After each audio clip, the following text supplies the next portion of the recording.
All right, good evening, ladies and gentlemen. Thank you for coming to this monthly meeting of the Atoka Board of Mayor and Alderman. My name is Mayor Barry Aiken. On behalf of this board and the town of Atoka staff, I would like to welcome you here tonight.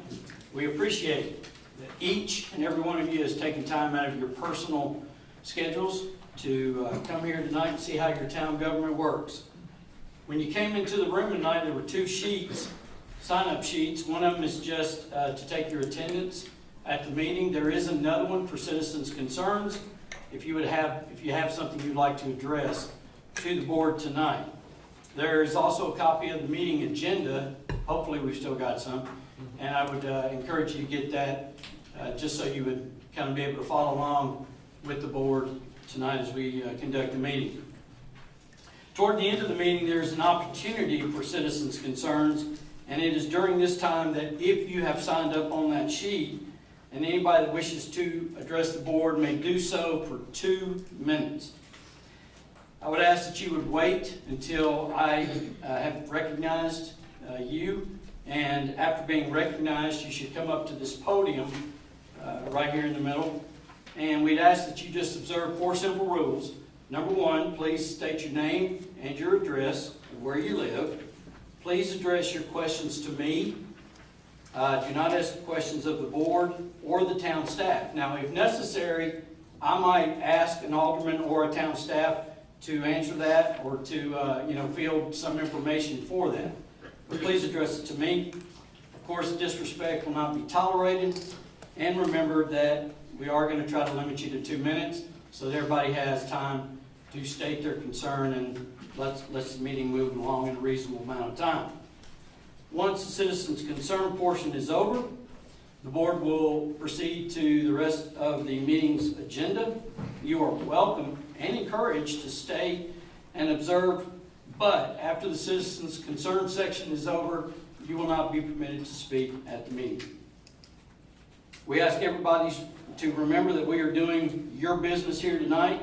It's a very important responsibility for us all. And please help us do this by observing the rules that I have established.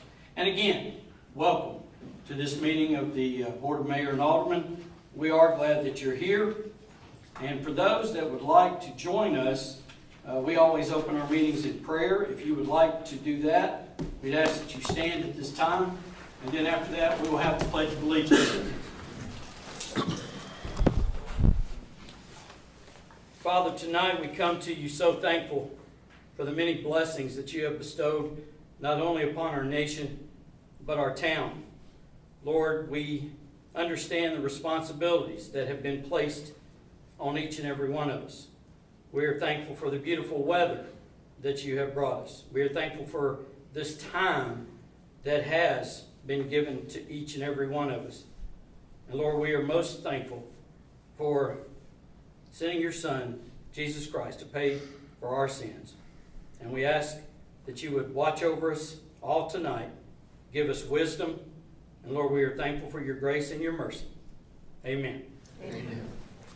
I pledge allegiance to the flag of the United States of America and to the republic for which it stands, one nation, under God, indivisible, with liberty and justice for all. Maybe.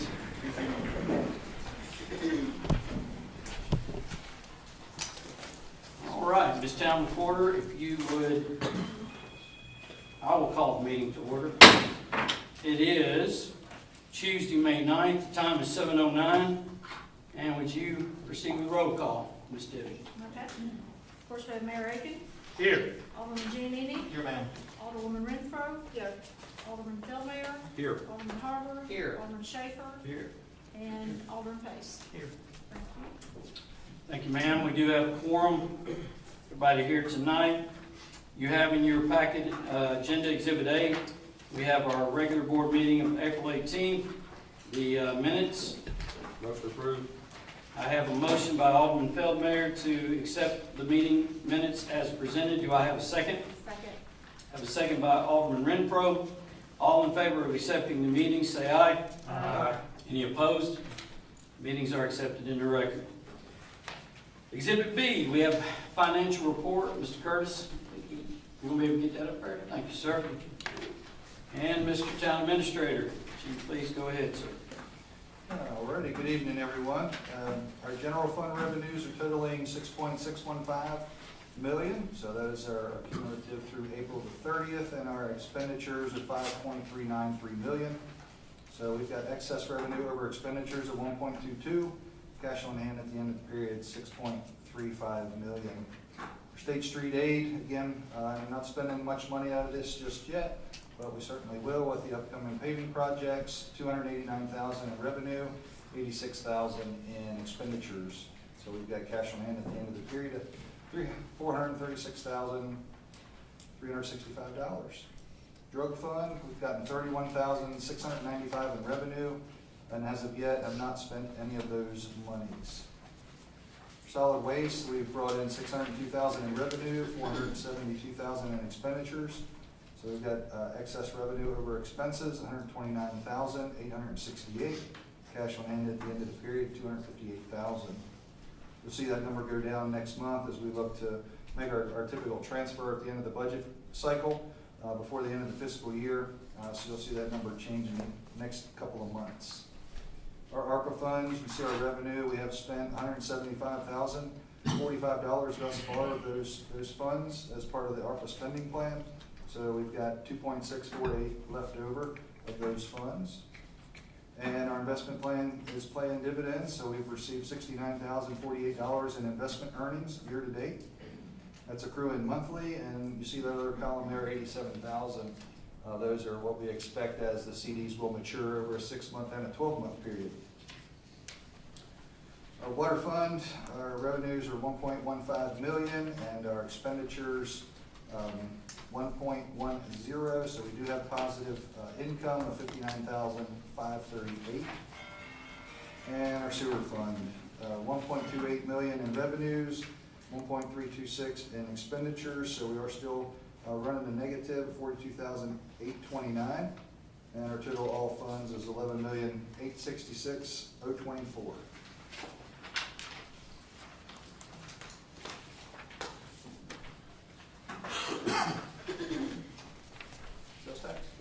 Keep going. Any questions so far for the Town Administrator? General sales tax revenue, so again, we've continued to see this trend up in single digits, which is very good. Again, an evidence of keeping your shopping local and online. So we saw an increase of 6.67%, $131,000 in revenue for the month of April. And our fire tax revenue is similar numbers, 9.58% increase, $61,000 in revenue for the month of March. Water sewer fund, month to month. We've been giving this to the board, I guess, since December last year, I think. What we have there is just December. A couple of those columns are hidden, but again, you can see there's month-to-month expenditures and month-to-month expenses, and you can see how the net income or loss has accumulated over the course of time. You guys have any other questions? That's what I got for you tonight.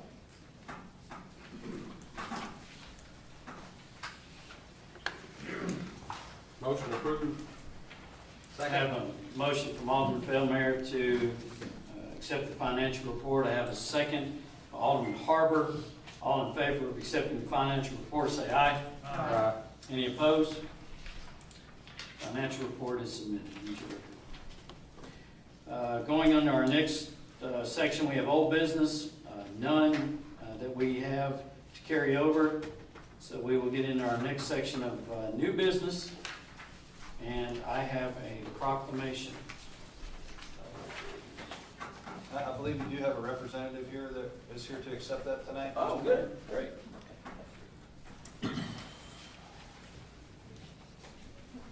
So, here we go.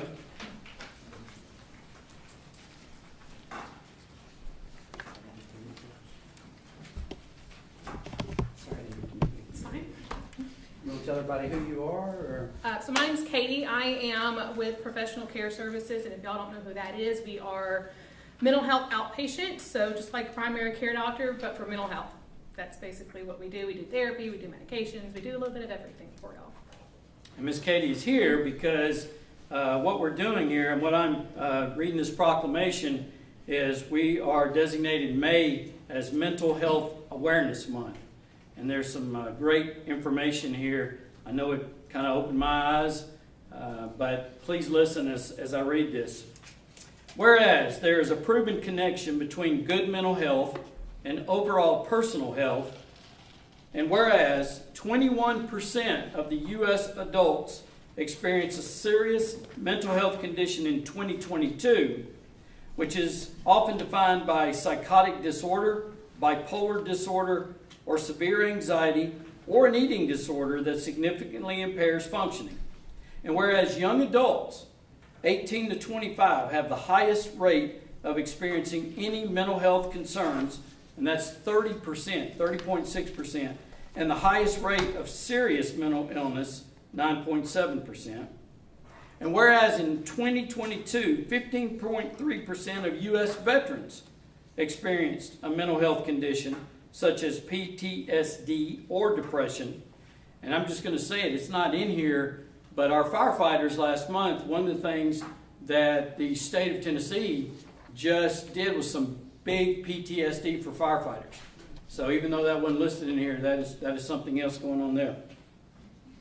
So, and whereas only 1 out of 2 people with a serious form of mental illness seeks treatment for his or her mental illness, and whereas stigma and fear of discrimination keep many who would benefit from mental health services from seeking help, and whereas good mental health is critical to the well-being of our families, our communities, our schools, and our businesses, and whereas greater public awareness about mental illnesses can change negative attitudes and behaviors toward people with mental illnesses, now therefore, I, Barry L. Aiken, Mayor of the town of Atoka, Tennessee, do hereby proclaim the month of May 2023 as Mental Health Awareness Month. As the Mayor of Atoka, I also call upon all Atoka citizens, private and public institutions, businesses, and schools to recommit our community to increasing awareness and understanding of mental illnesses, reducing the stigma and the discrimination, and promoting appropriate and accessible services for all people with mental illnesses. Be it further resolved that the Board of Mayor and Alderman also, do hereby proclaim the day of May 24th, 2023 as National Psychosis Awareness Day in the town of Atoka to promote public understanding, to dispel myths and misconceptions, and encourage early intervention, enabling those with a history of psychosis to contribute to the community and lead meaningful, productive lives. And I've set my hand and signed this. So thank you so much for being here. And hopefully y'all can go and say, hey, you know what I heard at the meeting the other night? And y'all can talk about that. But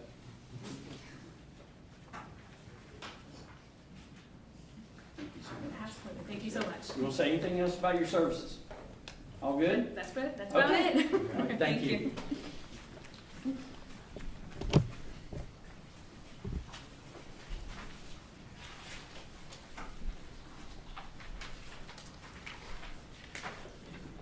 All right.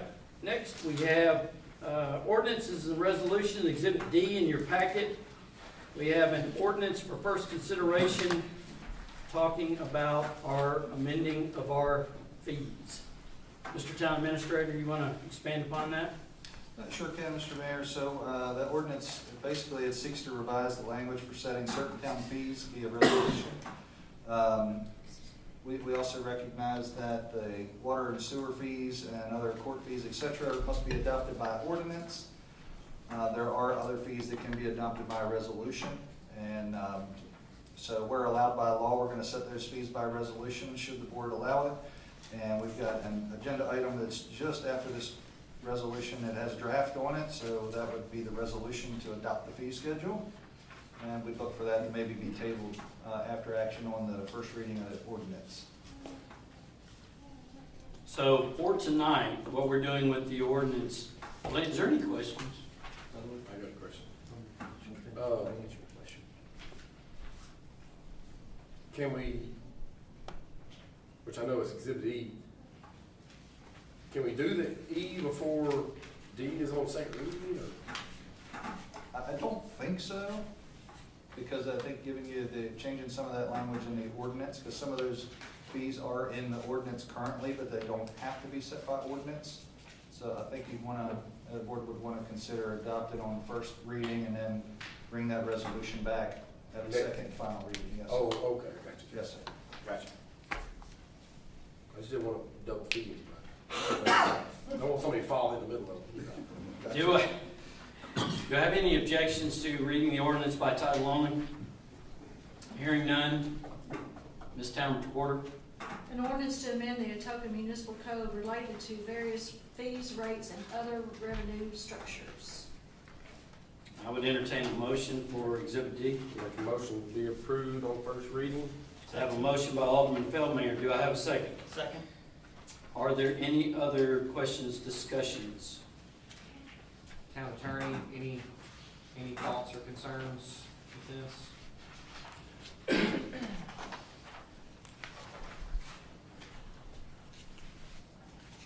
None. Any other questions, discussion? Hearing none. We'll do a roll call since this is an ordinance. Alderman Pace, Yes. Alderman Harper, Yes. Alderman Feldmayer, Yes. Alderman Giannini, Yes. Alderman Renfro, Yes. Alderman Schaefer. Yes. It's passed on first reading. Exhibit E, as the town administrator and Alderman Feldmayer have already talked about, but I have a motion to, I don't think table would be it, it'd be postponed till next meeting. I'm looking over at you, Miss Parliamentarian Lawyer Lady. It would be,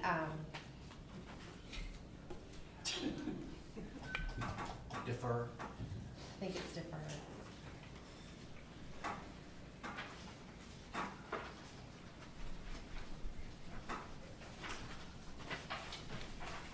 I have a chart, hang on.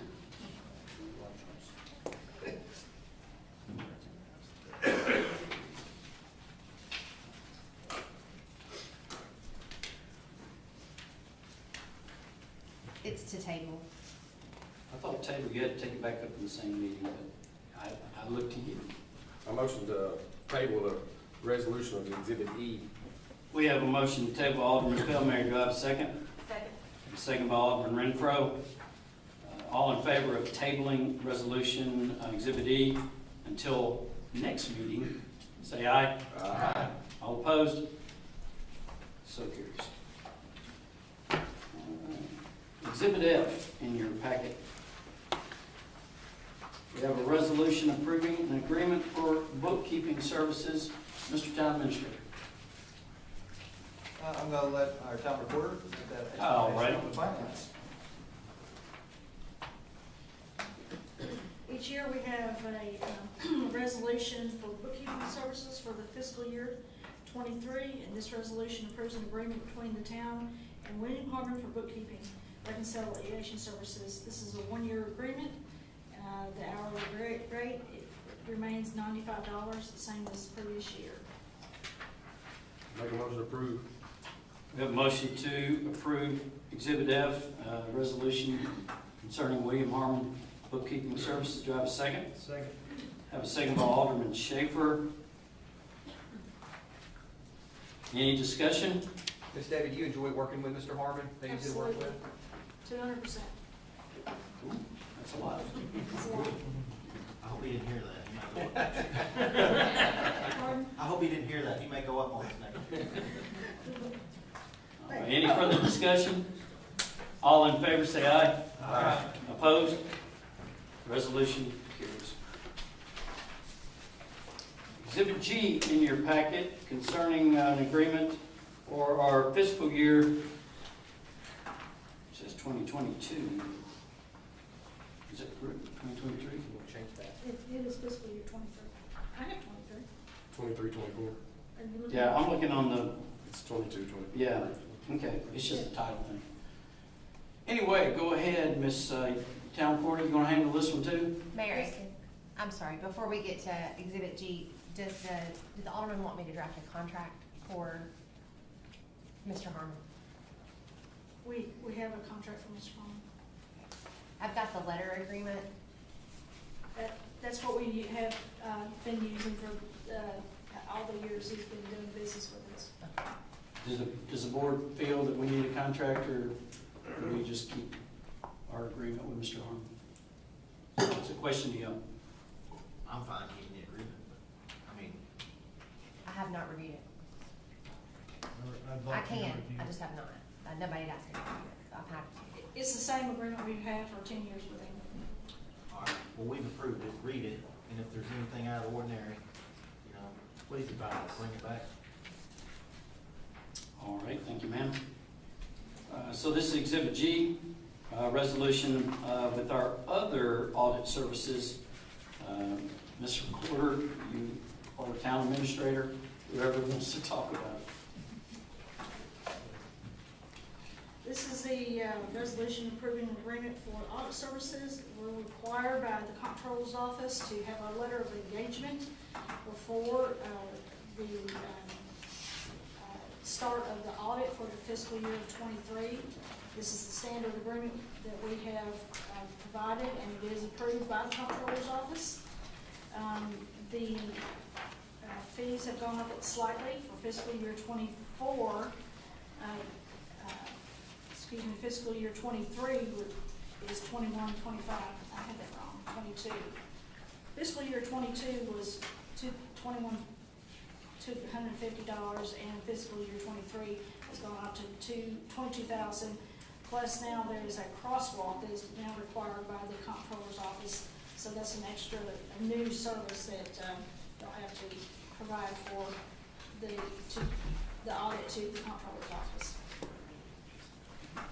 Again, this is the standard agreement we've had for the last 10 years, and this agreement is approved by the Comptroller's Office. Okay. I make a motion, resolution Exhibit G be approved with the correction of July 1, 2023 and ending June 30th, 2024. The first word as sentence.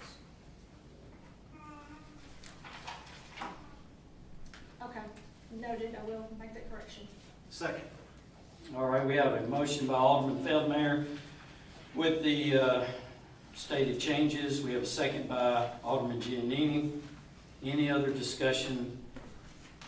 And I would just ask, I guess, based on the last thing, would we want our town attorney to do anything else with the agreement with Whitehorn, Tankersley, and Davis?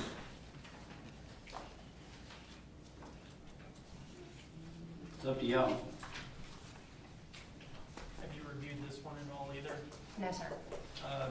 So can you do the same thing as the last one, review it, if there's anything out of the ordinary, advise on that? I can. Thank you, ma'am. Any other discussion? Okay, all in favor of accepting the resolution labeled Exhibit G in your packet, say aye. Aye. Any opposed? Resolution carries.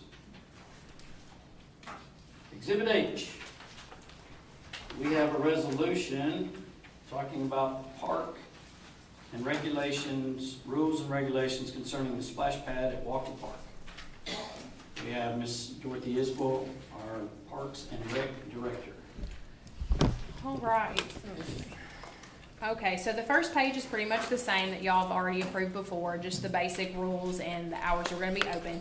The second page is where it changes a little bit, where we are asking to charge a daily admission.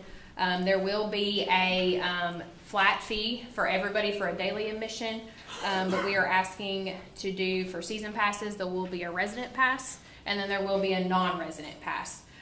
So that we are allowed to do that as long as we don't charge more than double for a non-resident. However, we do have to charge for all if we're going to charge anybody due to the way the splash pad was built with a TDEC grant. We would like to offer early bird season pass. It'll be a little short this year because we're doing this now, but in the future it could be offered in the month of May. They can get a little bit of a discount. They get a season pass. I did not put it in here, but just for this year, because we will have to get the word out. Memorial Day weekend, we will not charge for just that weekend, just to kind of help get the word out, and then we'll start that following Monday. But going forward, it will be a charge as soon as it opens. Party and groups, I did adjust the pricing for the birthday parties that we already had approved to kind of fall in line with the daily prices. So there's a difference in the price than you did before, but also in all of the finance meetings and the work sessions, you got all those numbers already. Other than that, if you have any questions, I'll be happy to answer them. The biggest thing is doing this will help us be proactive with the splash pad versus reactive. A prime example is today, the regulator for our muriatic acid that helps regulate the water, it has broken.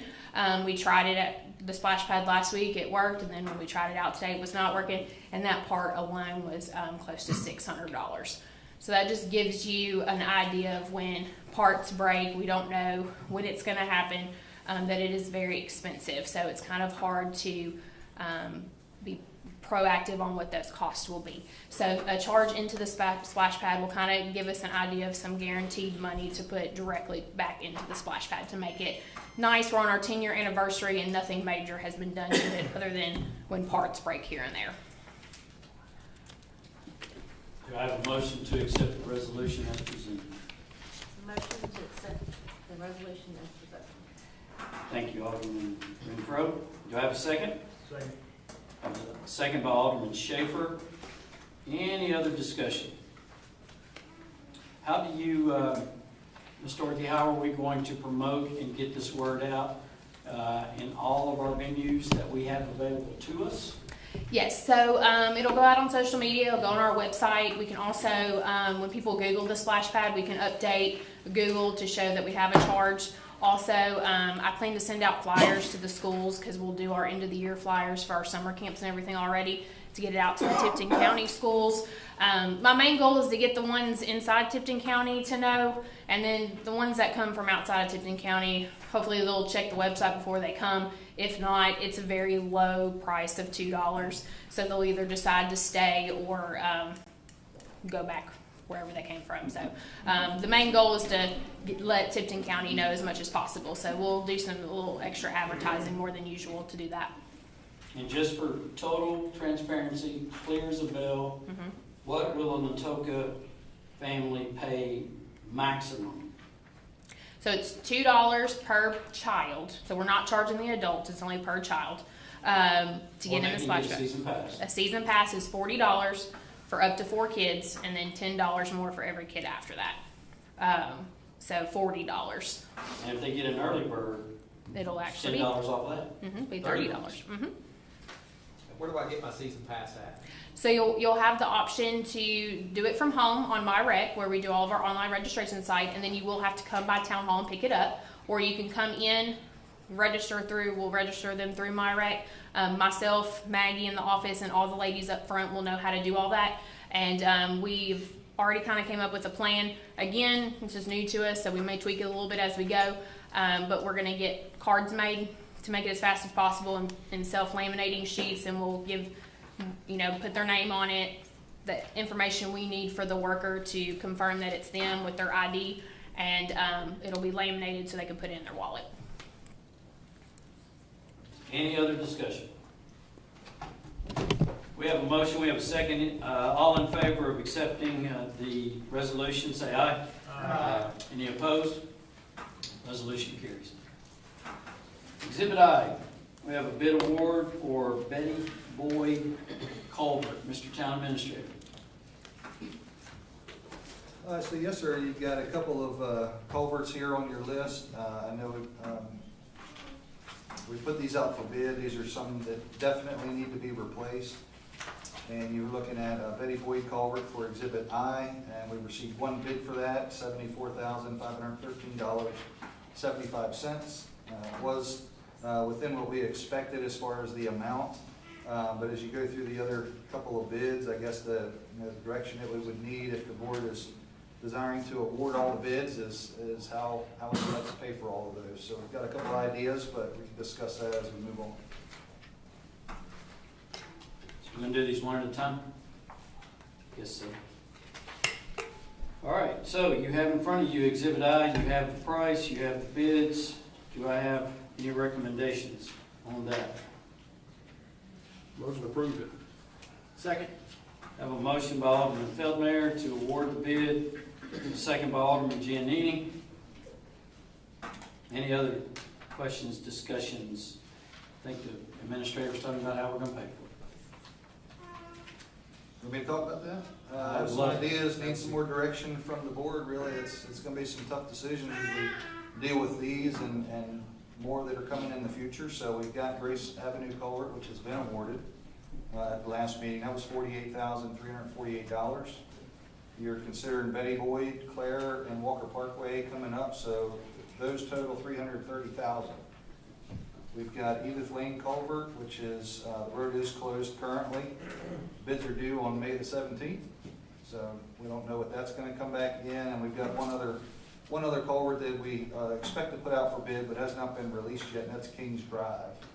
So some large expenses coming. We have a couple of options, I think, so we can pay for the culverts out of reserves, out of operational reserves. We've got some surface transportation block monies available to us. We've got about $181,000. Those monies come from the state, but they do come with a match, and we would have to submit those projects through the E-Grants application portal. And we've got $203,000 from our ARPA funds that remain unallocated.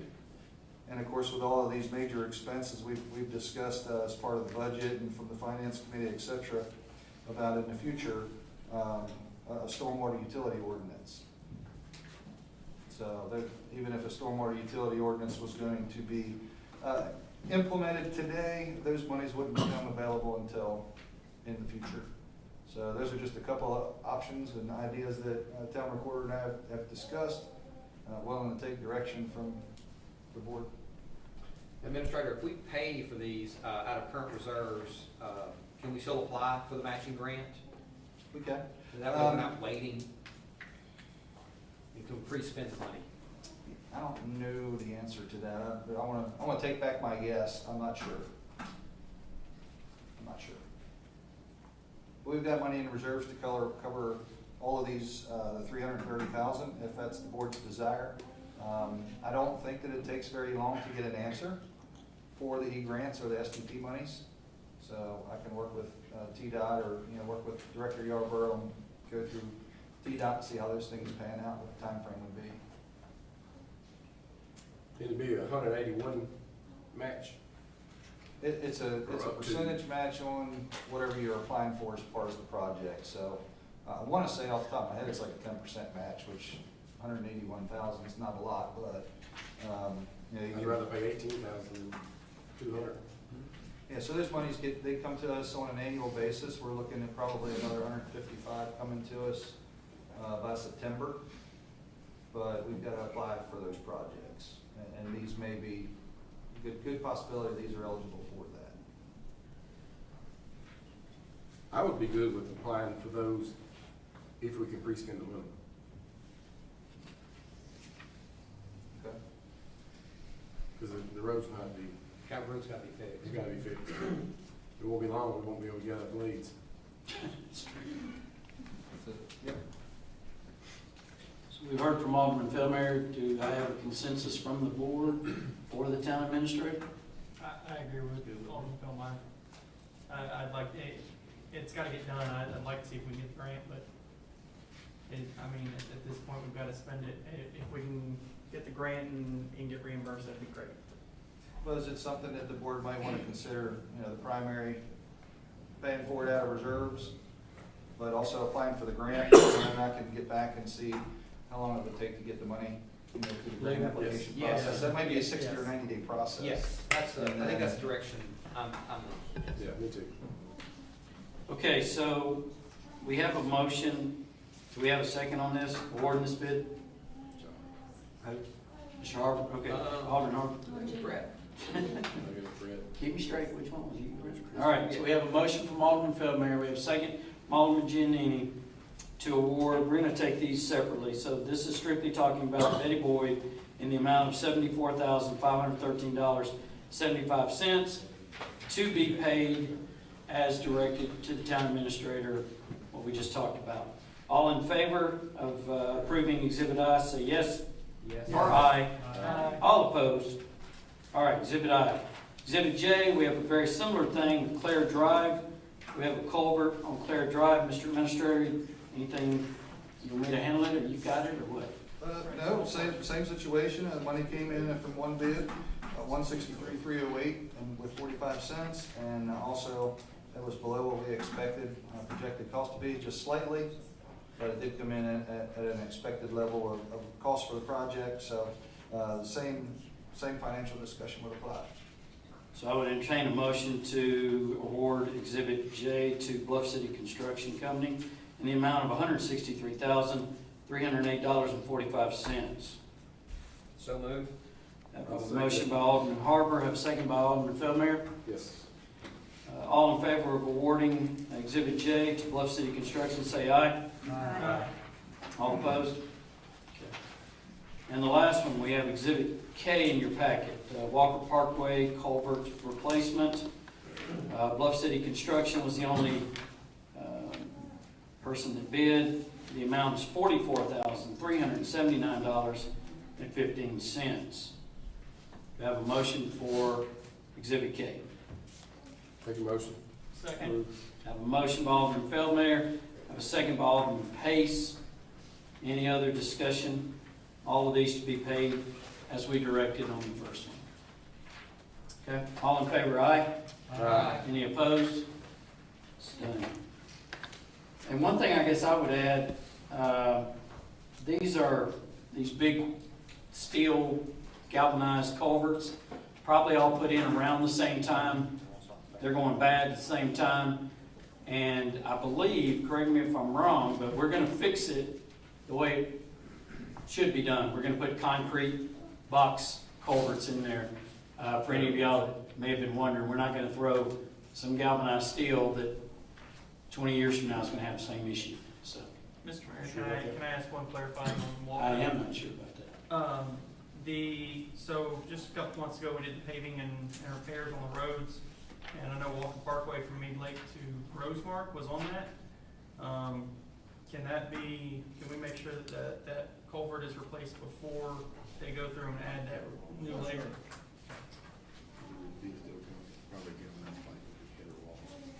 Header walls? Yeah. Okay, I was in error that I skipped over. We have 3 different committees that work for you that the aldermen are part of. And usually we do committee reports right after our financial report. And I would like to go back because I know the Finance Administration Committee's been working hard. And I would ask for a report from that. I don't know whether it's Chairman Renfro or Alderman Schaefer. Who's going to take it? We don't have to take it, so we don't have much to go. Okay.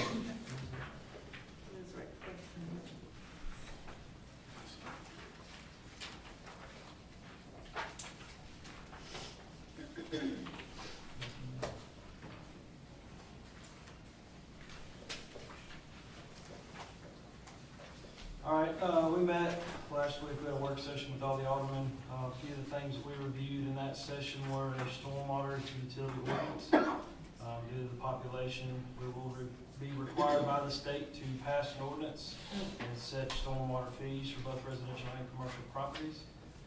One of the other items is the fee schedule. Review the fee schedule presented by Amanda and implement some fees pertinent to the ordinances. Another one of the items was the splash pad, which Dorothy has, we've discussed already. One of the things we discussed as well was as we start our industrial development board is kind of funding that, so they have money to go forward when that does start. So far, we've got allocated $75,000 to go to the IDB board. And there was some tax discussion on increasing the tax rate to pay for some of the things the town's going to need going into the next year. All right. Thank you, Alderman Schaefer. Thank you, Alderman Renfro. I know y'all have been meeting quite a lot about working on that, and all the aldermen actually, when we had, as far as budget, upcoming budget for the town. We need to approve that before that. All right, so now we'll get back to miscellaneous items. The town of Atoka has donation to certain organizations that apply every year to us. And we have, Mr. Town Administrator, you want to fill us in on all this?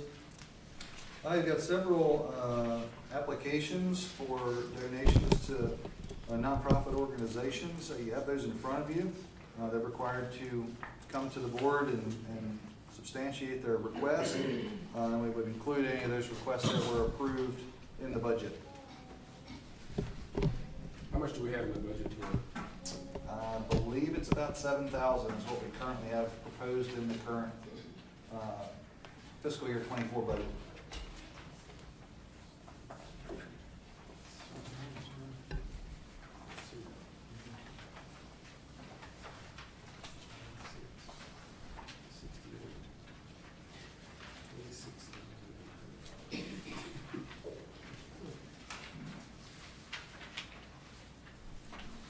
And one of the things we have made a note, I believe, to everybody, I hope that everybody that has put in a form, that if this gets approved, we would like them to come to our meeting just to tell us what they're using the money for and how it's benefiting the citizens of the town of Atoka.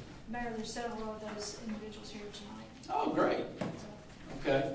We want to start, do we have somebody from the Atoka Elementary School? Yes, ma'am. Come on up.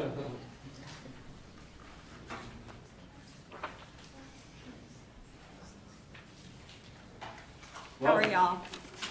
Very good. I'm Wendy Curtis Jones. I'm here on behalf of Atoka Elementary School. And we are asking for funding for our RTI Square B program.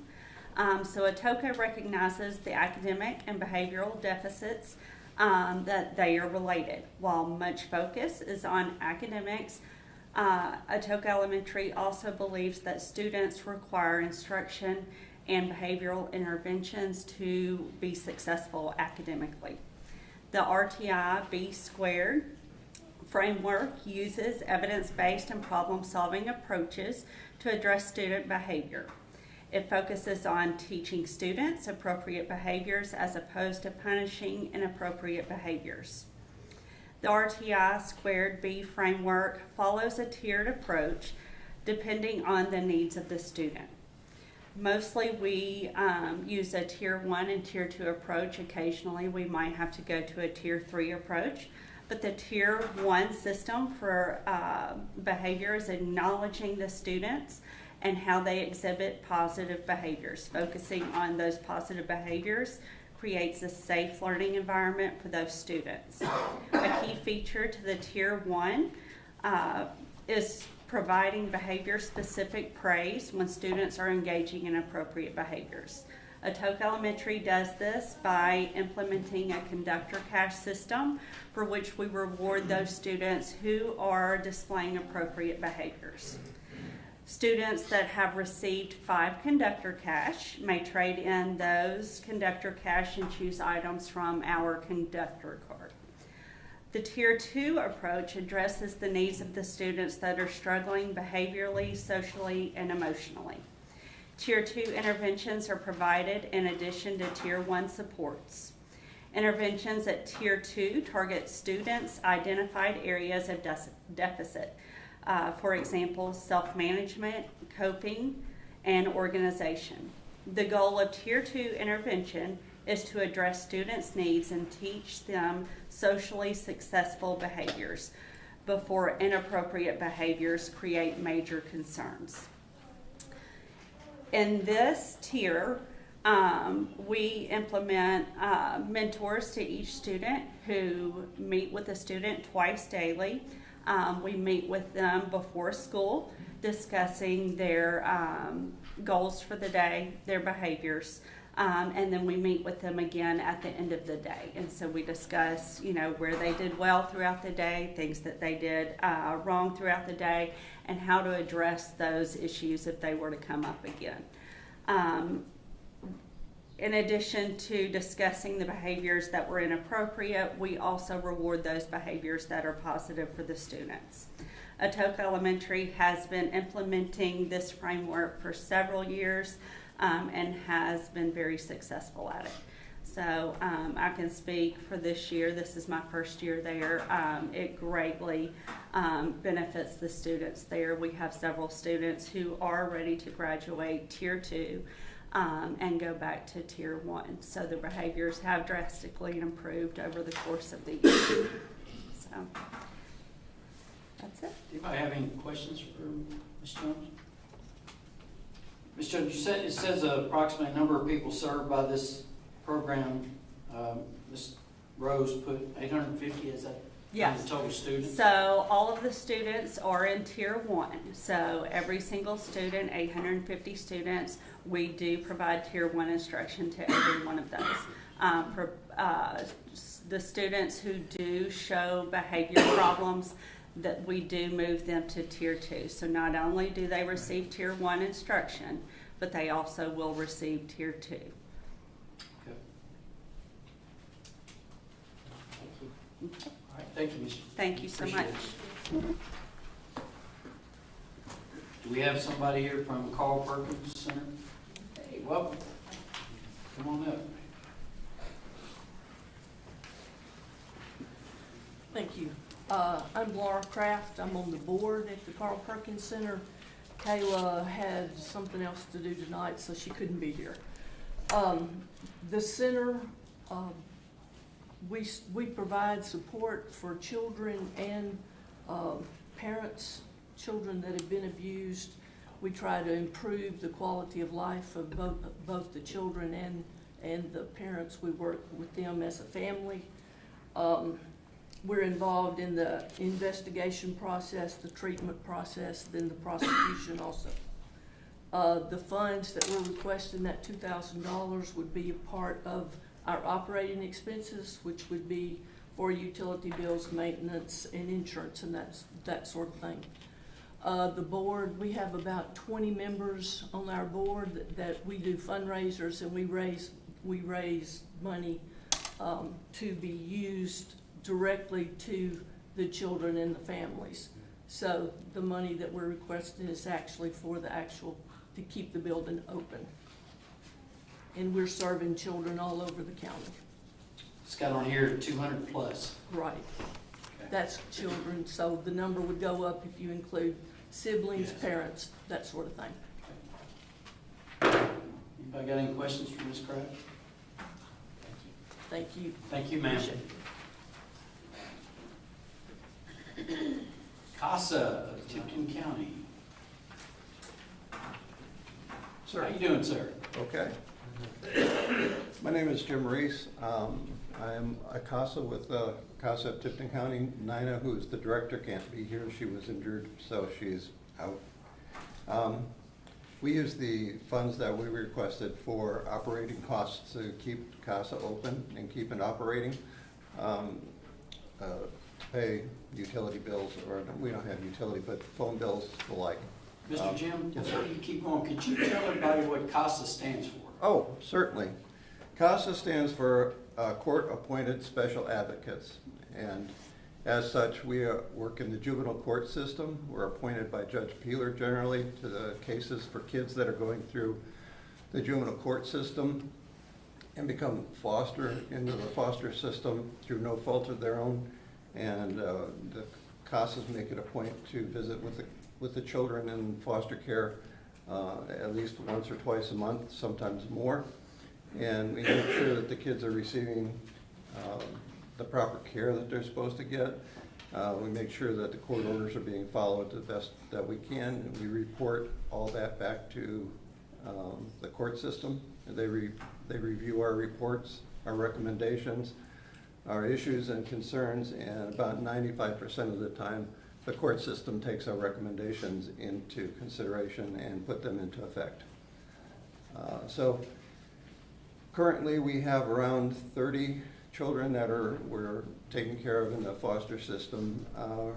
We've had as many as 160. Wow. This is a year that we expect our numbers to grow from the 30 where we're at right now. And CASA has been in the community in Tipton County for over 10 years. And we're hoping to continue the effort, and your participation, your grant would be muchly appreciated. Is it Miss Nina or Nina? Nina. That's what I thought.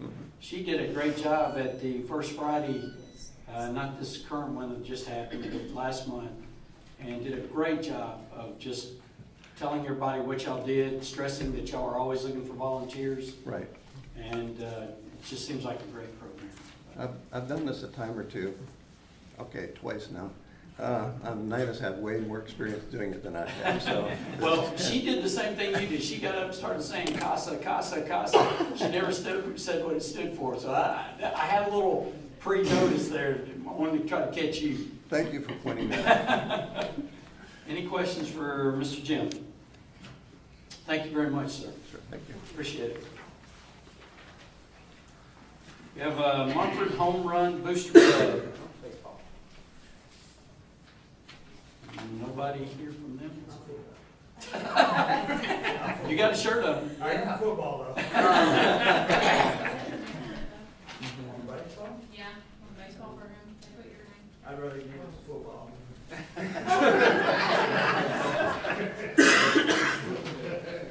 All right. Pressing on, do we have somebody from the Mumford High School Band Boosters? Come on up. Hi. Welcome. Thank you. I'm Tiffany Wiles, and I'm the Mumford Band Booster Vice President. I'm joined tonight with Naomi Burns over here. She's one of our assistant directors, and this is Kaylin Wiles. She's a current band student and our drum major. David Stevens, he wanted to be here tonight. He's our band director, but he's at his son's kindergarten graduation, so he was unable to attend. And Tom Combs is going to be here tonight and present, but he is ill, so he is at home and quarantining. So they called me up this morning, and here I am. So bear with me. We have some prepared remarks, and I'd like to go over those now, and then, of course, take any questions y'all may have. The Mumford High School Band has been a part of the community for over 75 years. Throughout the years, we have experienced great success, including the 2011 U.S. Band's National Championship, 2015 participant in the Macy's Thanksgiving Day Parade in New York, the 2019 Tournament of Roses Parade in Pasadena, California, and numerous other championships. We have shown the nation and the world what makes Tipton County great. These successes were only possible because of our families and community. Yes, we are the Mumford Band, but many of our band families reside here in Atoka. To be specific, 35% of our band students and band families live in Atoka. We are coming to you today to tell you about the future of the Mumford Band. This year, our band has become a member of the Bands of America, or BOA, competition circuit. BOA holds elite competitions throughout the country, ending with one of the largest and most prominent high school marching band championships called the BOA Grand Nationals in Lucas Oil Stadium. Mumford Band hopes to make it to Grand Nationals one day, and our journey starts this fall. Mumford Band will be competing in BOA competitions at UT Chattanooga and Memphis this season. We're excited to enter into this next level of competition. Many other high schools like Bartlett, Arlington, Collierville, Hernando have all already been competing in BOA. These local high schools we mentioned have all recently received major arts funding from their school boards and local municipalities. This has allowed them to elevate their programs to the BOA level. We are asking you to help us move in the same direction by funding new sound equipment. The complexity of our marching band show requires a much more sophisticated wireless microphone, sound mixer, amplifiers, and speaker system. We will be miking more band students than ever before and need speakers to supply enough sound for performances in college-sized stadiums. These stadiums' capacities range from 20,000 to 70,000. Our current sound system is very old and needs to be updated to support the future marching shows we will be performing. Unfortunately, the cost of this sound equipment has only become more expensive coming out of the pandemic and with inflation. We contacted Mumford Band alum Adam Pace at Yarborough Music. Using his expertise in researching what other bands in our areas use, the quote totaled over $40,000. Again, this was just to match what other local band programs are using. We asked him to scale back the quote to what would work the first year as we try to secure funding for the next step. The revised quote still ended up being over $25,000. We know this is a large amount of funding that is being requested, and as a band booster organization, we are working on funding the other parts of the band that need upgrading. But a grant from the town of Atoka today would save us over 5 years' worth of planning to get this sound system. And I do have copies of that quote if you guys would like to look at it, and we'll take any questions. Thank you for your time. Do we have any questions for Ms. Tiffany? Ms. Tiffany, I understand you did a good job there of laying your needs out. We just don't have that amount of money set Yeah, I aside heard that before I came. for up here. donations. I mean, that'll be up to the board. I guess I would ask, what other fundraisers do y'all anticipate to, you've laid out your needs, what else are y'all gonna do to try to get that money together? For the sound equipment, we're kind of unsure right now. We are hoping maybe to use some from the school funding, but we do fundraisers throughout the entire season. Unfortunately, a lot of those fundraisers are, we use that for travel, for feeding the kids, for instrument repairs, we maintain our own trucks and trailers, and those cost a lot of money. We build props and things like that, so a lot of times there's not money left over for these types of situations. Okay. Chris, you got anything to say? You're not for fun. Plans on I am, I mean, if I had 20,000, I would definitely. Out of your own pocket. Well, yes. But I'm sorry. All right. Well, thank you very Thank you, much. guys. Thank you. Mumford Touchdown Club.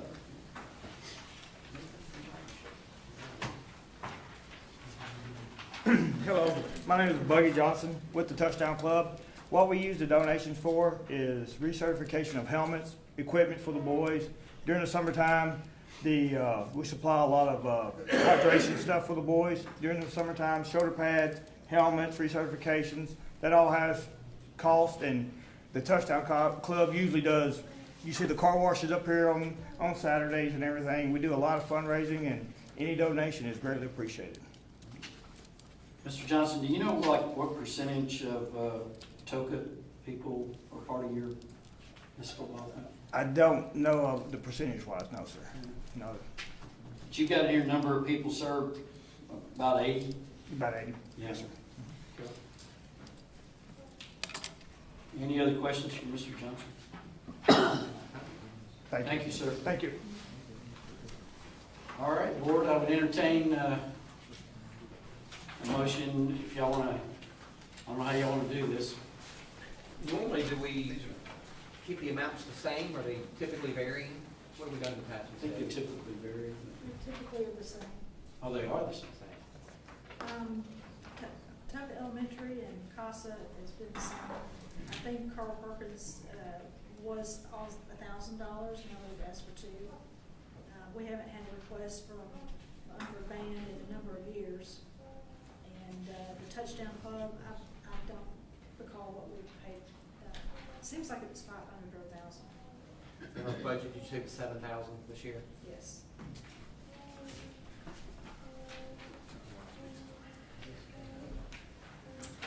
Being that our budget is 7,000, well, before I say this, are we gonna, in previous years, if you weren't here, we didn't do anything.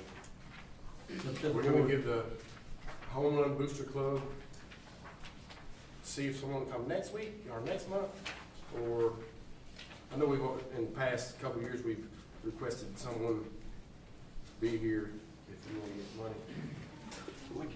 We gave them another chance too, so I agree Yeah. with you that. So we'll give them another, so it's $7,000, you said? That's what we've got plugged into our proposed fiscal We got 24 1, 2, budget. 3, 4, 5, maybe 6 if they show up at the next meeting. I would say $1,000 a piece. Do you want to table it until next month? I would say $1,000 a piece for the ones that are here. Okay. Let me correct that. I have a motion by Alderman Feldmayer. I have a second by Alderman Schaefer. Any other discussion? Could you restate the motion? For $1,000 apiece for Atoka Elementary, Carl Perkins, CASA, Mumford Band, Touchdown Club, but not the Atoka.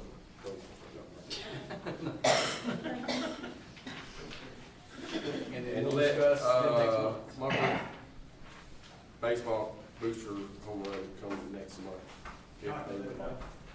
What's that, Mr. Johnson? I can let you know. Okay. Okay, and so we have a motion from Philware, and the second was Alderman Schaefer. Schaefer. Thank you. Everybody clear on the motion? Seeing no disagreement, all in favor of awarding the charity donation request for the civic organizations as previously stated, say aye. Aye. Any opposed?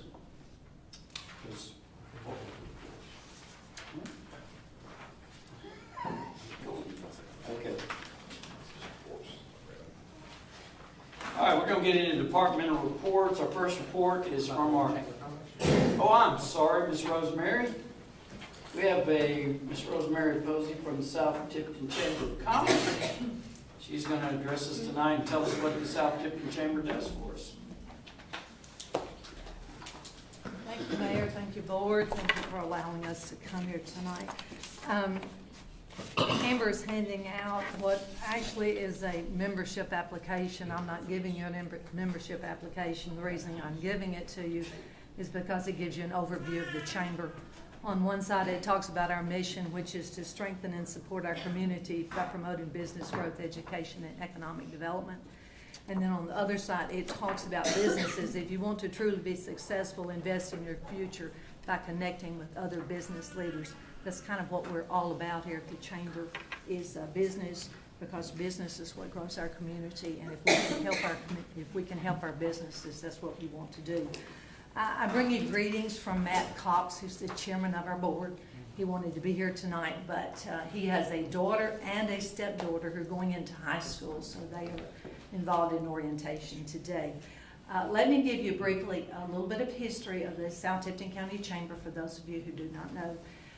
We were formed back in 1988 because of the tremendous growth in South Tipton County.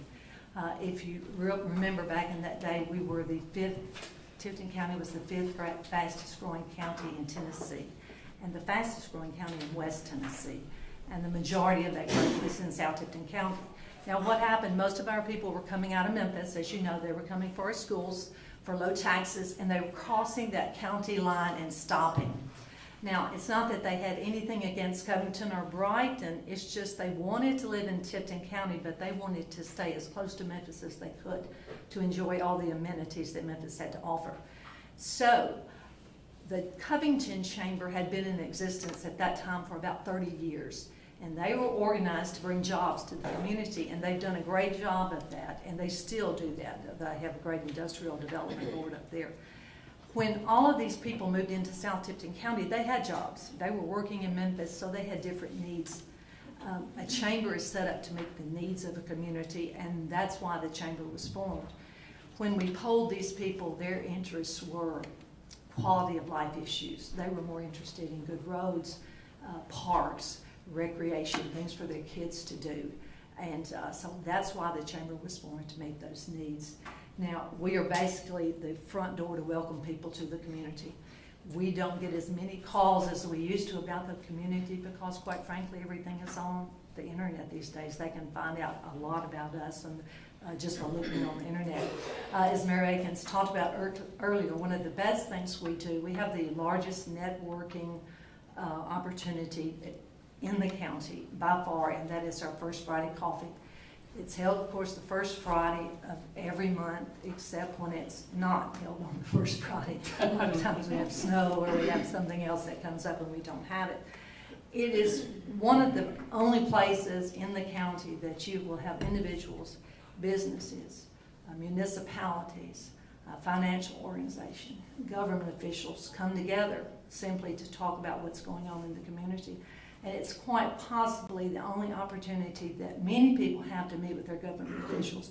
You guys get to talk with government officials anytime you want to. You have you can pick up the phone and probably talk to them. Some of our businessmen do not have that opportunity, so this is a great opportunity for them. In the past, in February or March of each year, we would bring our senators, our congressmen here. When Speaker Navy was Speaker of the House for the state, he would come in and give us what we would call eggs and issues. And then when Senator Norris was here, we had news from Nashville.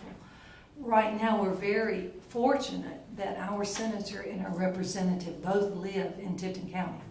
Excuse me, so it's very unusual that they are not both here for First Friday Coffee. They give an update of what's going on at the state level, and more importantly, they stay around afterwards for any one-on-one that people may have, and we thank them for doing that. If you also remember, last year we had a Meet the Candidates Forum. If you guys remember, it was probably the first opportunity some people had to meet some of the new candidates that were running. I think that's the first time I asked Chris and Cody for that. The reason we had one, we've done it in the past. The leader has done a good job of having these forums. We thought it was more important for people in South Tipton County to listen to candidates who they could vote for. They didn't want to hear candidates from Covington. More importantly, when we brought it to South Tipton County, we did one in Atoka and we did one in Munford. So the people that were listening to that, they could actually vote for the people that they were talking about. As I said earlier, we're all about business. We have contact with the Small Business Development Center out of Dyersburg, and in fact, they have an office in at the log, as we call it.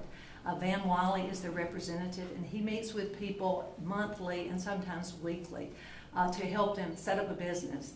He helps them to form a business plan. He helps them to market their business. Now, all of this service is free to these people because he's paid by the state, but it's a free service that he offers to these people, and it's very helpful. I had a call today from a lady who she and her husband want to start a business, and she wanted to know the first thing she needed to do. And so I immediately was trying to set her up with Van Wiley so she can talk with him about the direction they need to go in. They also partner with us to set up seminars. We've done seminars for our business. We've done a QuickBooks seminar. We've done communication skills. We've done social media. A lot of those just to help our chamber members. I want to give you a little bit of information on what we did during COVID, because we really had to work with our businesses during that time, because it was obviously unprecedented time for us. But during the first week of the shutdown of COVID, we talked via telephone and even Zoom meetings. We'd already set up Zoom meetings with our retail and with our restaurant people to talk about what they were about to face and how they could reinvent the way they did business, because it was going to change. When it became apparent that the federal government was going to have funding available, we sent out as much information as we could about the payroll protection program and also about the economic injury disaster loan. We provided weekly updates from SBA, from U.S. Chamber of Commerce, from the federal government. And guys, we had, our phone rang off the wall literally with businesses wanting to know how they could get help. We talked with each chamber member. We made an effort to do that. Some people we had to leave messages with. But we wanted to know what we could do to help them. How was their business? I'll never forget the most amazing thing to me. One of the businesses that was booming, they said, we are absolutely booming with business. And that was Covington Granite Works. If you don't know, they make tombstones.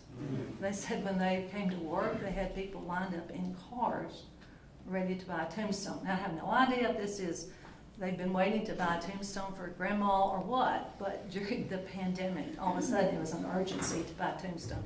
So I thought that was rather interesting. We continued to have First Friday Coffee. We had it via Zoom. We had sponsors for First Friday Coffee always, and they said, we want to sponsor, what can we do with our money?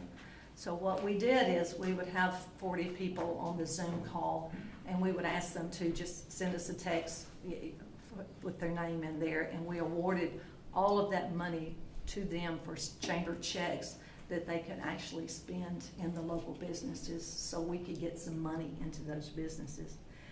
We set up a campaign for every day of the week, and we did this for several weeks, and it was a fun thing, but let me tell you, it worked. We had what we call Make a Difference Monday, where we encourage people to do something nice on Monday for someone, buy groceries for someone, go check on elderly in the neighborhood. On Tuesday was Takeout Tuesday. All of our restaurants were closed, but they did have curbside and they had pickup, so we encouraged people to do that.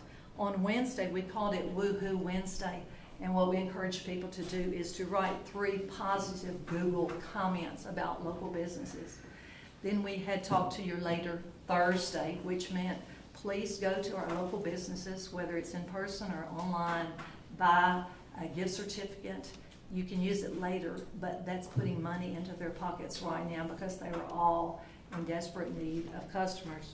And then Friday was Follow-On Friday, and that was encouraging people to write positive comments about businesses on social media. We had a Heroes to Work campaign, Heroes Work Here campaign. We had a huge banner printed up about our heroes. We went to the fire departments, the police departments, the sheriff's department. We went to Baptist Hospital, taking pictures to let people know that we were in support of, these were our heroes. Baptist Hospital still has that banner hanging up in the hospital there.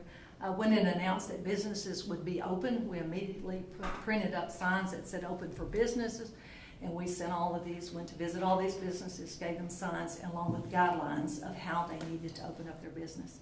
And then when we were able to come back, we had our first Friday coffee outside at the Cineplanet 16. We had a big banner up that said, "Welcome back Tipton County." And also we had a video of that. So that was a fun time. It was an exciting time for us to get back into normal business, I guess, if it will ever be normal.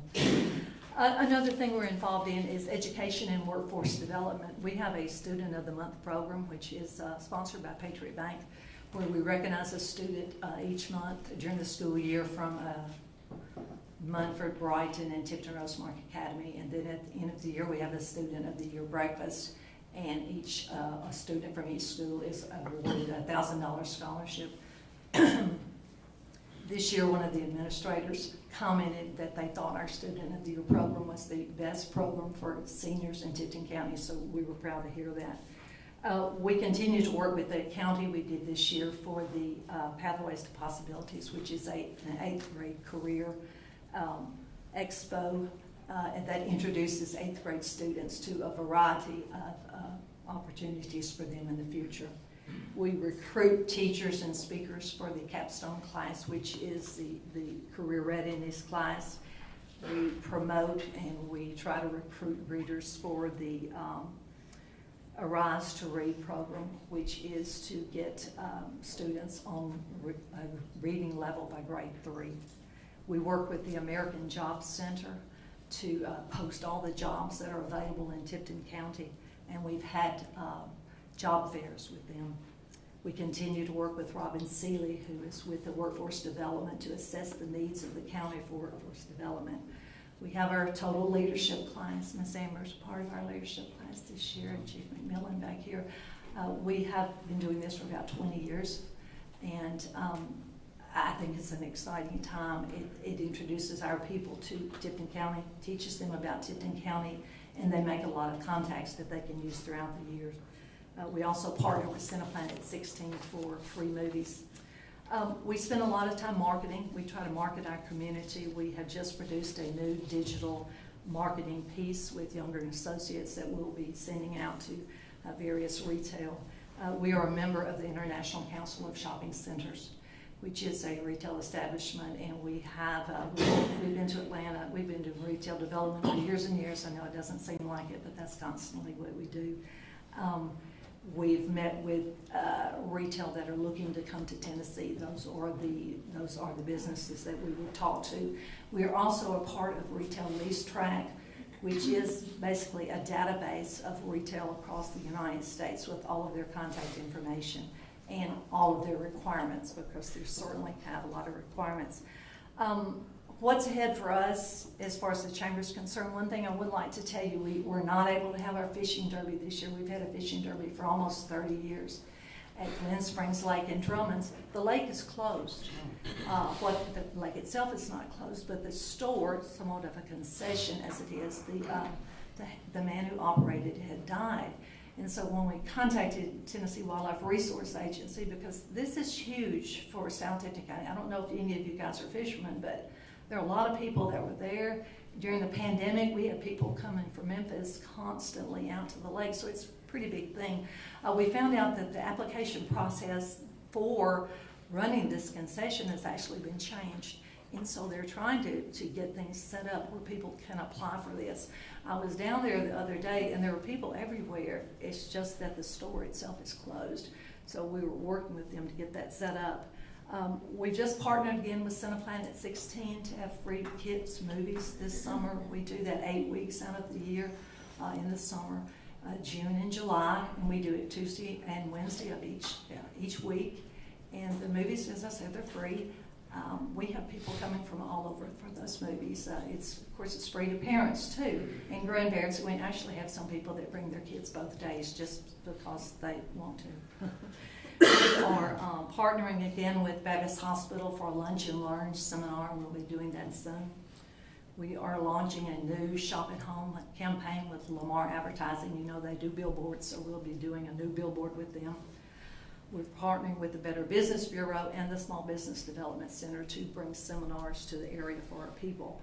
We're right now planning a ladies' luncheon and a fashion show for the ladies of Tipton County. It's going to be called Today's Woman, and it's an exciting time just to showcase the many faces of women that we have in our county today. We're looking forward to that. To support our restaurants, we're bringing back what used to be Second Thursday lunch that we stopped during the pandemic. We're going to revamp that and call it the Lunch Bunch, and it's going to be a way to go out to our member restaurants and to promote them. We will continue to work with the county. We're part of the strategic planning for Blue Oval City. Exciting days are ahead of us, you know, for Blue Oval City. Of course, nobody knows what's going to happen with Blue Oval, but one thing our county knows for sure is the people that are moving here for Blue Oval, if they have children, it's a good bet that they will look at Tipton County because we have wonderful schools. Now, there are also schools, I'll say, that compared to us that are in Arlington, but when you go to Arlington, just remember you're in Shelby County. You have to deal with Shelby County tags and Shelby County licenses and a lot of challenges that we don't have here in Tipton County. So we feel like we're in a great position to get a lot of these people. So we'll work with the county. There will be a huge, huge focus on retail development and residential development because residential development still drives retail development. I'll be calling it retail development on steroids because that's what it's going to be like because it really will be. The county hopefully will put in a lot of money in that. I just think we're prime time for us in South Tipton County. We have the high household income, we have a lot of new construction, and I think it's just time, and I think that's everything about retail development is timing. You know that. And it's a marathon. It is not a sprint, but we've been sprinting like we have been in this marathon for a long time, and we're ready for some of this retail and residential growth. So that's about what we're doing. If you have any questions, we appreciate your support. As I say, we are all about businesses, but businesses are what make Atoka and South Tipton County what they are, and so that's why we strive to help those businesses. But I'm glad to answer any questions you might have. Thank you, Ms. Rosemary. Thank you. Appreciate it. Mm-hmm. We'll get in our departmental reports. Our first department is code enforcement. Mr. Mark Doherty. Good evening, Mayor Aiken, members of the board. Before you see the monthly report, like I've been saying for the last few months, we're on an uptick as far as the activity. If you have any questions regarding the report, I can answer them. I'm just curious about the commercial building permits. Most of those are going to be change of occupancy, where someone's coming in occupying a new space. We did have one commercial addition for the Mexican restaurant right here up the street. They're adding on, making their space bigger.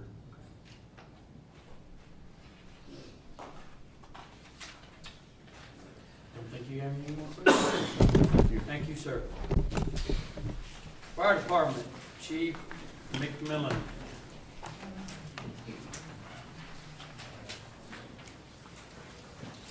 Welcome, Chief. Good evening.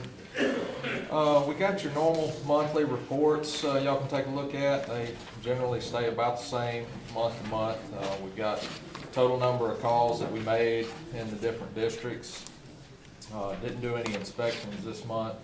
426 hours total of training last month. On to the fun side, if y'all have any questions about that, just holler. The fire department started flow testing and doing yearly maintenance this week on the town's over 600 fire hydrants. This is in preparation for the hydrants all getting fresh paint this summer, which they're in pretty desperate need of. So we want to make sure that we know what the flows are on those hydrants, because we paint them different colors, so we have we can visually tell what they are before we hook to them. The fire department would like to acknowledge and humbly thank Mr. Walker Adams, whose company W&W Home Builders Inc. donated a check to the town of Atoka to fully cover the costs of the materials for the renovations we are doing at Station 2 on Parker Walkway. The fire department is doing the labor on the restoration ourselves. I believe Mr. Walker.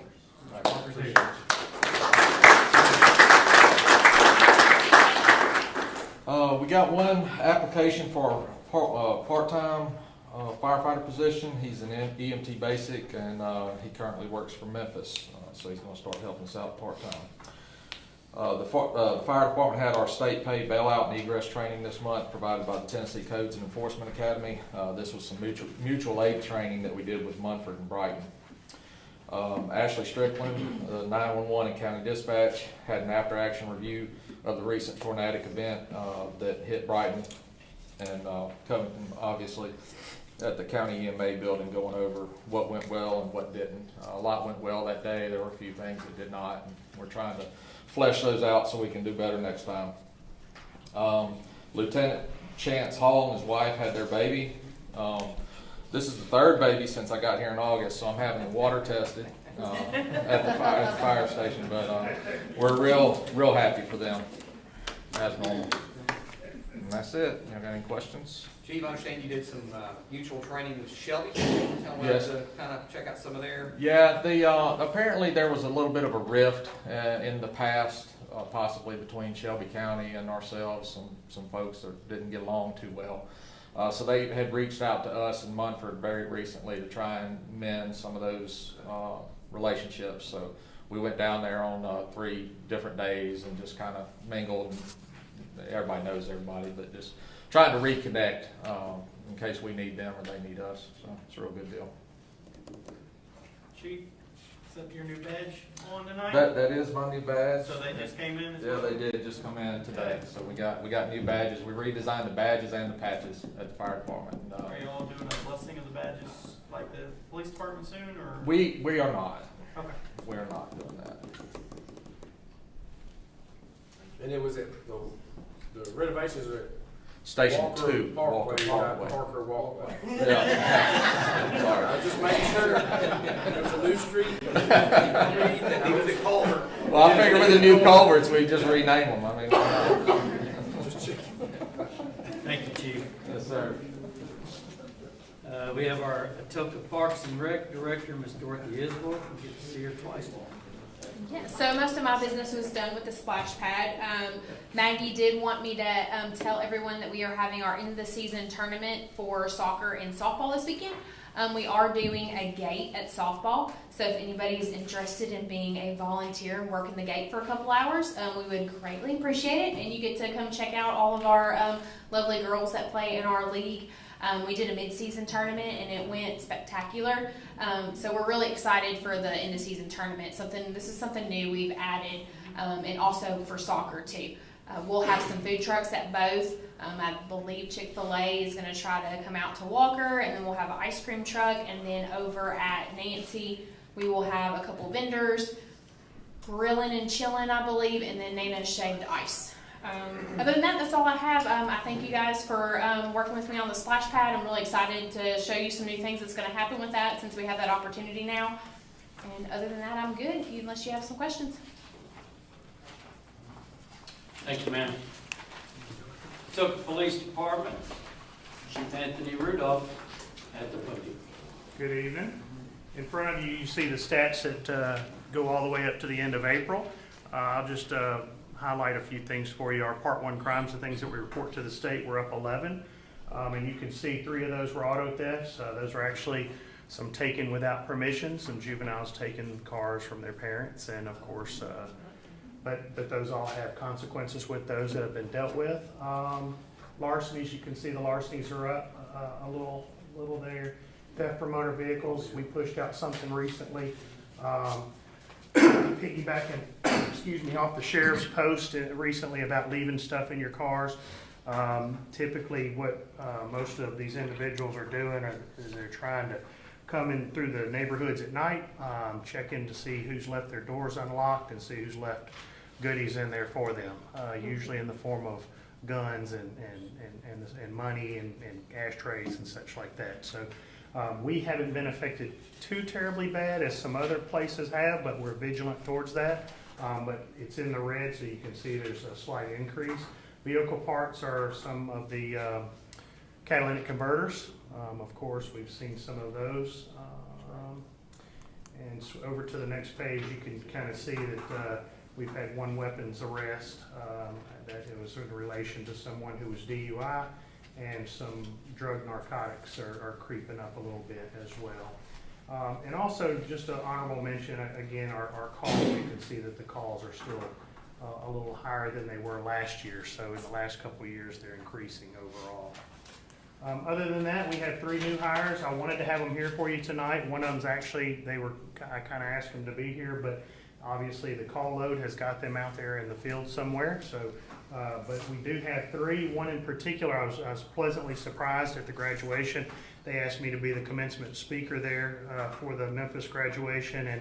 And while I was sitting there, the overall academically, the highest in the class, academically and overall for the class, was one of our new officers. So that's something to be proud of, Officer Ryan Flake. So we were glad to take that little feather and put it in our hat as well. So other than that, we still stand committed to our training for the officers, and that's all I have unless y'all have something for me.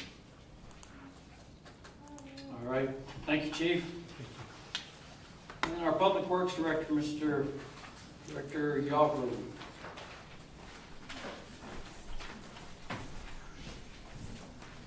Good evening, Mayor and Board. How are y'all? Numbers are in front of you if you have any questions. We've got a couple things going. The grass cutting season's kind of kicked off, so we're starting to try to get on top of that. The sewer study, I met with Ben week before last, and we kind of went over some things, changed some things, and he's going to get back with us on that, on the sewer study, on just some areas that we're going to do some more smoke testing in, just different areas. Me and Ben are meeting with Mr. Eddie Bouget Thursday to discuss some issues that we have with Main Street Lift Station.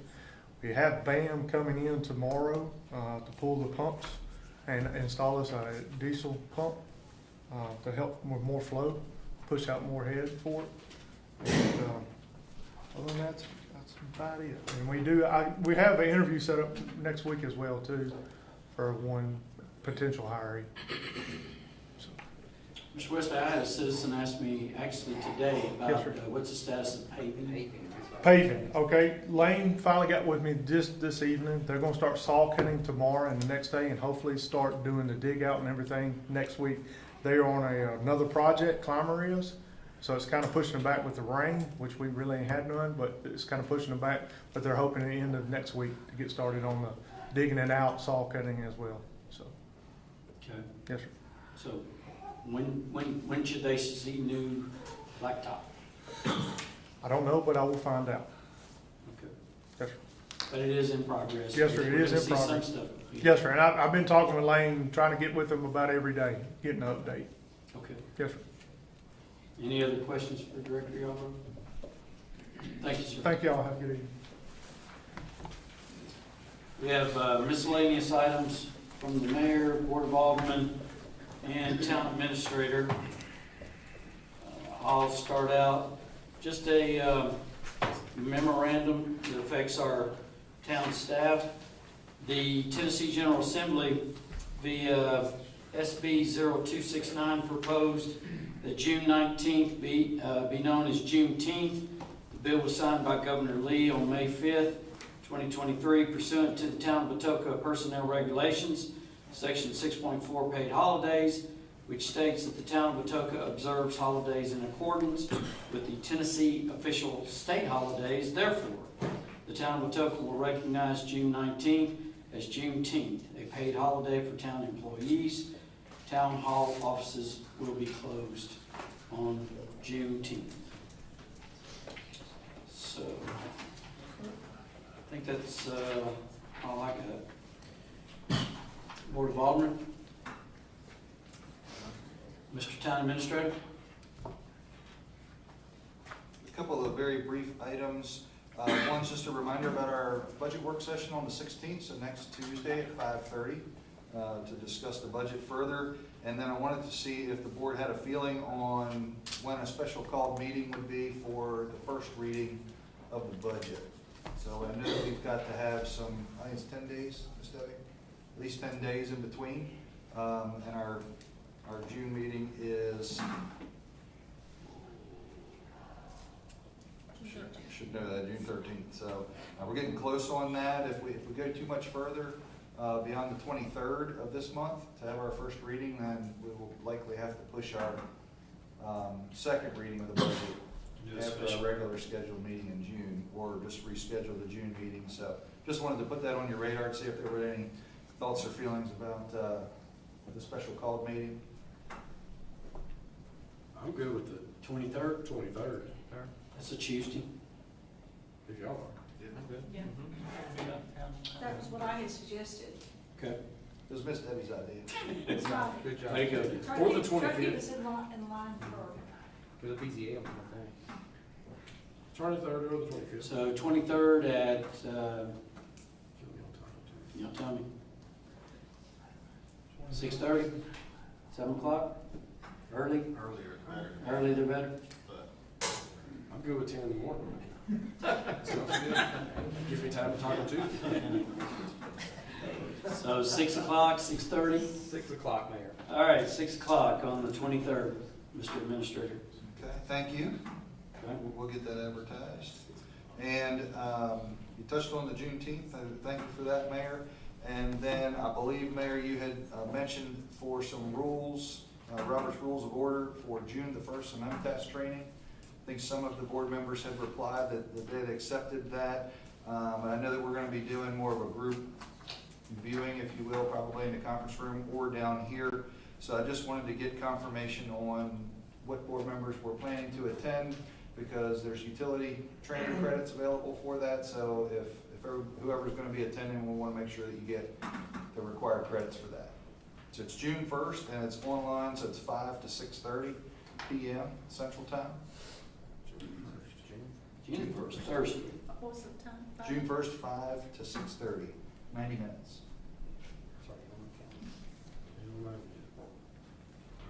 It'll be here? Yeah, we're gonna do a group Yes, sir. view. But the utility training is an important part, so I want to make sure, since we're doing it as a group, I just need to send in the names so that y'all get proper credit. And it's what time?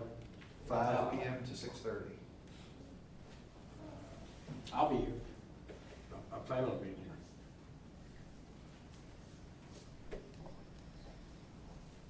I'll be Just here. two?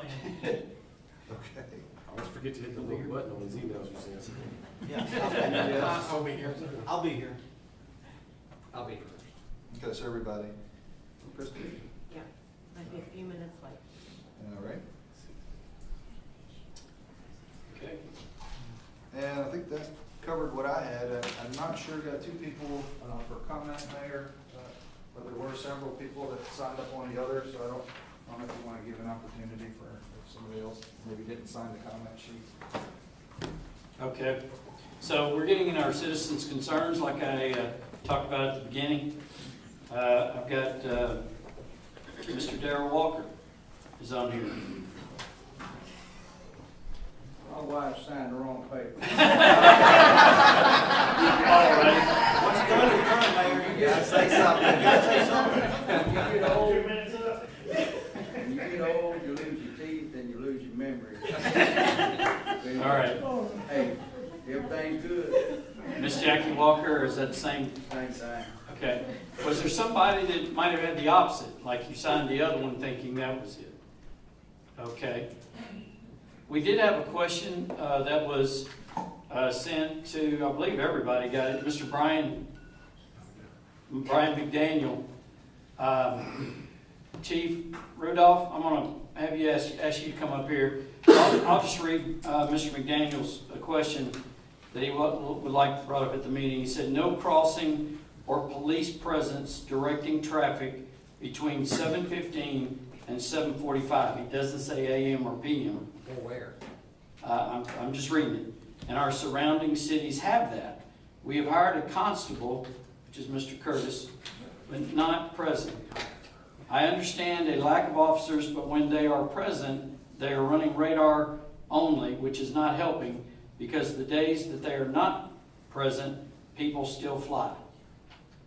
And I have read you Mr. McDaniel's comments or questions, Mr. Chief. I took that as a school crossing. That's how I took it. School Directing crossing. traffic. Yeah, from 7:15 to 7:45. Okay, so you know, I won't belabor most of it, but what I will say is that at our intersections, they're there between 7 and 7:30. So if he's coming through there between 7:45 at those intersections, he won't see the officers. There are some times that officers aren't at the intersections at all, simply because of call volume, because most of the time we only have roughly 2 or 3 officers on the street. So if a call comes out, it's going to require both of them respond to that one particular call. So there are times when someone's not out there at those spots. But I don't believe that they're out, and I will monitor it, but I don't believe they're out of service, so to speak, at those intersections just to be running radar somewhere else. Now, as far as the school goes, again, 2 or 3 officers. We've asked that the officer assigned, the SRO at the school, take that intersection. A lot of times they do take that intersections, but sometimes there's times when they have to be in the back of the school line. I've talked to the principal and vice principals over there, and basically they have to be in the back of the school line they have some kind of system that requires merging and the such to get kids off at the curb lane or what have you. And so sometimes assigned teacher personnel aren't there who've been trained in that back of the parking lot, that they place our officer in there. So that's all I can speak to those points. Okay.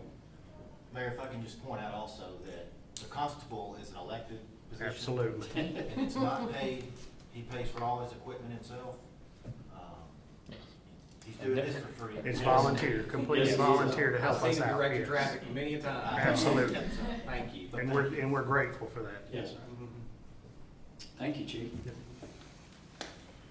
Motion adjourned. All right, we have no more citizens' concerns. I have a motion to adjourn from Alderman Feldmayer. I have a second from Alderman Harper.